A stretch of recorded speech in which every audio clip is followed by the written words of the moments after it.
So in this lecture we will learn about Einstein's photoelectric equation. Basically Einstein photoelectric equation describes the relationship between the energy of the incident light, that is your h nu, and the kinetic energy of the electrons emitted due to the photoelectric effect. At last क्या हुआ कि Einstein ने photoelectric effect पर एक equation दी जिसमें कि incoming जो आपका फोटोन है, सपोज इस तरह से photoelectric effect पर क्या होता है कि अगर आपका यहाँ पर मेटल का सरफेस है एंड इसमें इलेक्ट्रॉन्स है, यहाँ पर इलेक्ट्रॉन्स है मेटल के सरफेस पर, सो क्या होता है, सुटेबल फ्रिक्वेंसी की लाइट जब आती है, light is having a lot of photons जो कि एनर्जी पैकेट होते हैं. सो इसका अगर फोटोन्स की जो ईच फोटोन की अगर एनर्जी एच न्यू है तो उन्होंने क्या रिलेशनशिप बताया था कि ये ईच फोटोन की जो एनर्जी है एच न्यू, उसका relation with the kinetic energy of this electron जो कि इमिट होगा. Okay, that means the kinetic energy, maximum kinetic energy of the electron and जो incoming photon है उसके बीच का relation, उसके energy के बीच का relation उन्होंने बताया था.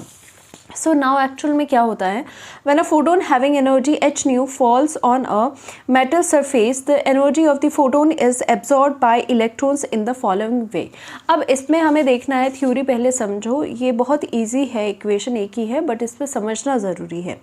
एक्चुअल में क्या हो रहा है, जो इनकमिंग आपका फोटोन स्ट्राइक कर रहा है ऑफ द सुटेबल फ्रिक्वेंसी, तो यहाँ पर क्या हो जाएगा, जो ये एच न्यू है इसके पास क्या है, एनर्जी एच न्यू है. इसमें से क्या हो जाता है कि आपको पता है there is a work function जो कि फाई नॉट से डिस्क्राइब होता है. फाई नॉट अब क्या होता है, phi not is the minimum energy, it is the minimum energy required by electron so that it get ejected.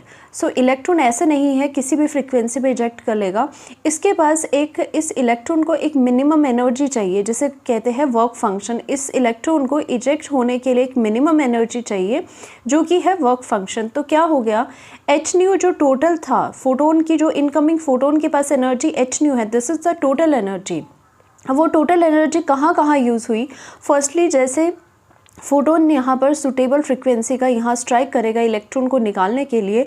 So electron जो है उसमें से थोड़ा पोर्शन अपने पास फाई नॉट की फॉर्म में ये एब्जॉर्व करेगा. तो दैट मीन्स जो टोटल इनकमिंग आपके फोटोन आ रहा है उसमें से एच न्यू टोटल एनर्जी में से हाफ पोर्शन कहाँ यूज़ हो जाएगा, फाई नॉट में यूज़ हो जाएगा minimum energy, so that electron can be ejected. अब जब वो इजेक्ट हो रहे हैं तो उसके बाद जितना पोर्शन एनर्जी का बच गया वो किसकी फॉर्म में जाएगा, वो काइनेटिक एनर्जी, वो इलेक्ट्रॉन की kinetic energy, maximum kinetic energy की फॉर्म में उसके इलेक्ट्रॉन के पास रहेगा. अब ये काइनेटिक एनर्जी इलेक्ट्रॉन्स के पास रहेगी तो उसकी वजह से इलेक्ट्रॉन मूव कर पाएगा, तभी मूव कर रहा है because it is having the kinetic energy. So that means Einstein ने यही चीज़ बताई थी कि जो इनकमिंग फोटोन की एनर्जी है, रेडिएशन की जो एनर्जी है वो कैसे स्प्लिट अप होती है, वो कहाँ उसका यूज़ होता है. उसका कुछ पोर्शन वर्क फंक्शन में यूज़ हो जाता है इलेक्ट्रॉन सो दैट इजेक्ट हो जाए, और बाकी जो पोर्शन होता है वो kinetic energy of the electron में चला जाता है, यानी कि वो उसका use kinetic energy of the electron में यूज़ हो जाता है. ऑलराइट, तो यहाँ पर यही दो चीज़ें बताई जा रही है. Out of h nu is the total energy of the photon. A part of energy is used to overcome the surface barrier. Surface barrier को overcome करने के लिए that means आपको minimum आपको energy चाहिए, that is known as the work function, उसमें use हो जाएगी एक part उसका, so that the electron can come out of the surface. Easily तो नहीं आ सकते surface से बाहर, so that electron easily बाहर आए, इसके लिए h nu में से कुछ part उसका use हो जाएगा. That minimum energy is known as the work function, phi naught से denote करा जाता है. Minimum energy required to liberate an electron, this is the minimum energy. Okay, first part out of h nu, कुछ part इसमें use हो गया and remaining part जो बचा एच न्यू की एनर्जी का, remaining part is used in giving movement to electron so that electron move करे, यानी कि उनके पास कुछ काइनेटिक एनर्जी हो. दैट मीन्स वो एनर्जी, कुछ एनर्जी जो है वो इलेक्ट्रॉन के पास एज अ काइनेटिक एनर्जी रह जाती है. So which is equal to the maximum kinetic energy of the electron.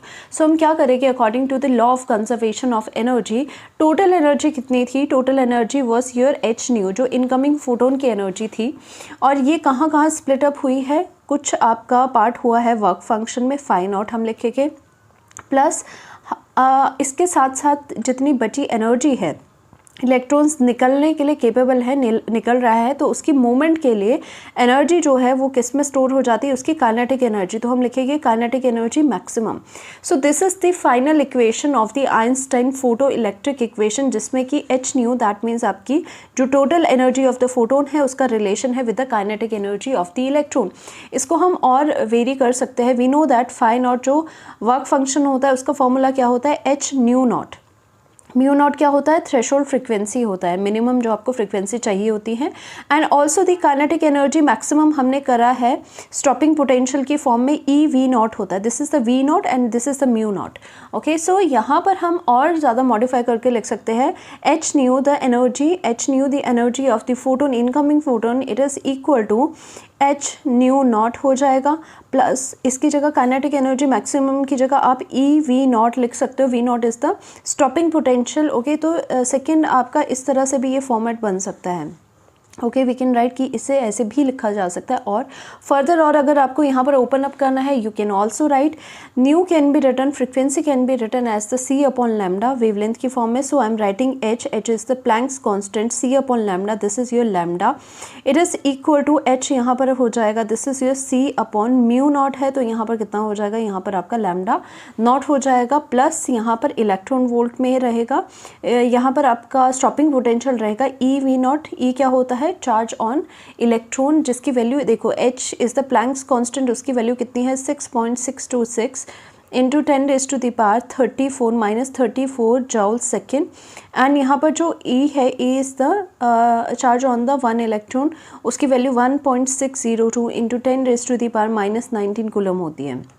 और राइट, सो यहाँ से फाइनली हमारे पास और मॉडिफाई करके हम इसमें भी लिख सकते हैं lambda is the wavelength of the incoming light and lambda naught क्या हो जाएगा, यहाँ पर लैम्डा नॉट क्या हो जाएगा, it is the minimum wavelength जो उसके पास होनी चाहिए सो दैट आपका इलेक्ट्रॉन इजेक्ट हो जाए। इस तरह से ये आपको थ्रेशोल्ड फ्रिक्वेंसी भी इसे कहते हैं mu not, and threshold wavelength भी इसे कहा जाता है। Okay, so we are doing 3 cases in which the case number 1 is that if mu is less than the mu not, जो आपकी इनकमिंग फ्रिक्वेंसी है वो लेस होगी देन द थ्रेशोल्ड फ्रिक्वेंसी। तो आपको पता है द कंडीशन इज दैट कि आपका जो इनकमिंग फोटोन है उसकी फ्रिक्वेंसी क्या होनी चाहिए, इक्वल और greater than the threshold frequency. So frequency is less than the threshold frequency, so आपको पता है there is no emission possible, so no emission of electron takes place. Second आपका आता है, इसमें क्या है, if the mu is equal to mu naught, अगर आपकी इनकमिंग जो फोटोन है उसकी जो फ्रिक्वेंसी है it is equal to the mu not threshold frequency, फिर क्या होगा, in this case emission takes place but the ejected electrons will have no kinetic energy. आपको पता है म्यू इज़ इक्वल टू अगर म्यू नॉट हो जाएगा तो that means H nu is equal to H nu not हो जाएगा। आपका यहाँ पर क्या आ जाएगा, जो एच न्यू की पूरी एनर्जी है वो कहाँ पर चलेगी, एच न्यू नॉट में चलेगी। सो जो ये बाकी बचा हुआ काइनेटिक एनर्जी का पोर्शन है वो आपका ज़ीरो हो जाएगा, क्योंकि जितनी एच न्यू थी वो किस में यूज़ हो रही है, work function that is H nu not में यूज़ हो रहा है। दैट मीन्स कोई भी एनर्जी लेफ्ट आउट नहीं हुई, सो काइनेटिक एनर्जी इलेक्ट्रॉन्स की नहीं होगी, एनर्जी इलेक्ट्रॉन्स जो है वो मूव नहीं करेंगे। ओके, सो नाउ यहाँ पर आता है कि अगर हमारी frequency greater than the threshold frequency होती है, in this case emission will takes place obviously and also the ejected electron will have the kinetic energy. ऐसा क्यों हो रहा है, क्योंकि अगर म्यू इनकमिंग की जो फ्रिक्वेंसी है वो ज़्यादा है तो एच न्यू की वैल्यू भी ज़्यादा होगी than the H nu not. So H nu में से कुछ एनर्जी आपकी यहाँ पर एच न्यू नॉट में यूज़ हो जाएगी और कुछ आपकी यहाँ पर काइनेटिक एनर्जी में यूज़ हो जाएगी। इस तरह से ये इक्वेशन है, बहुत ज़्यादा इंपॉर्टेंट टॉपिक है आइंस्टाइन का फोटो इलेक्ट्रिक इक्वेशन, जिसमें कि उसने इनकमिंग फोटोन की एनर्जी को रिलेट करा था with the kinetic maximum kinetic energy of the electrons में। होपफुली आपको समझ आया होगा। Thank you so much.